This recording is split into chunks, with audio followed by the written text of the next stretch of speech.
న్యాయవాదుల భద్రత కోసం ప్రత్యేక రక్షణ చట్టం అమలు చేయాలని డిమాండ్ చేస్తూ నవంబర్ 1న కర్నూలు జిల్లా కేంద్రం నుంచి ప్రారంభమైన న్యాయవాదుల పాదయాత్ర మంగళవారం నాటికి ప్రకాశం జిల్లా బెస్తవారిపేటకు చేరుకుంది.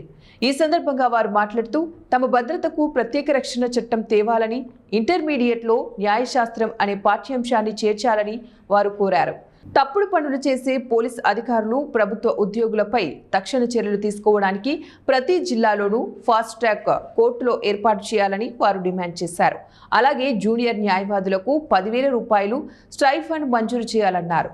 తమ డిమాండ్లను ముఖ్యమంత్రి చంద్రబాబు నాయుడు దృష్టికి తీసుకువెళ్లడానికి కర్నూలు నుంచి తాడేపల్లి వరకు పాదయాత్ర నిర్వహించనున్నామని వారు తెలియజేశారు. రక్షణ చట్టాన్ని మేము సాధించుకుంటామని చెప్పేసి గత 4 రోజుల నుంచి ఈ పాదయాత్ర కొనసాగుతూనే ఉంది సార్.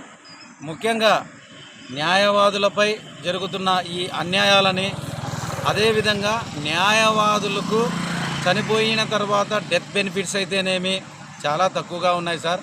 ఒక న్యాయవాది చనిపోతే ఇప్పటికీ 6 లక్షలు మాత్రమే ఉంది. అది 9 లక్షలు చేస్తామన్నారు. అది కాకుండా మేము 20 లక్షలు చేస్తే ఆ కుటుంబానికి మంచిగా తోడ్పాటు ఇచ్చినట్లు అవుతుందని మేము చెప్తున్నాం సార్. అదేవిధంగా న్యాయవాదులు కోర్టులో వేసే స్టాంపుల ఖర్చు 300 స్టాంపు 250 రూపాయలు ఉంది సార్.